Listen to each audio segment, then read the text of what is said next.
Hi doctor. Hi. Doctor, alopecia areata అంటే ఏంటి? Like దాంట్లో ఏమైనా డిఫరెన్సెస్ ఉంటాయా? ఎస్, అలోపేషియా ఏరియేటా అంటే ఇట్స్ అన్ ఆటోఇమ్యూన్ కండిషన్. మనకి హెయిర్ లాస్ అనేది ప్యాచీగా ఉంటుంది and wide spread hair loss కూడా ఉండొచ్చు. దీనిలో మెయిన్ 3 డిఫరెంట్ వేరియంట్స్ ఉంటాయన్నమాట. ప్యాచీ హెయిర్ లాస్ ఉంటుంది, దాన్ని అలోపేషియా ఏరియేటా అంటాము. కొన్నిసార్లు అలోపేషియా టోటాలిస్ అంటే కంప్లీట్గా స్కాల్ప్ మీద హెయిర్ ఉండదు.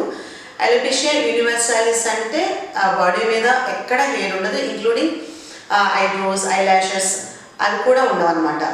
అగైన్ ట్రీట్మెంట్ కూడా type of the lesion and progress అంటే ఫాస్ట్గా ప్రోగ్రెస్ అవుతుందని దాన్ని బట్టి డిపెండ్ అయి ఉంటుంది. For example patchy alopecia areata ఉంది కదా, దీనికి treatment in combination with topical creams and intralesional injections like intralesional steroids ఇస్తాము.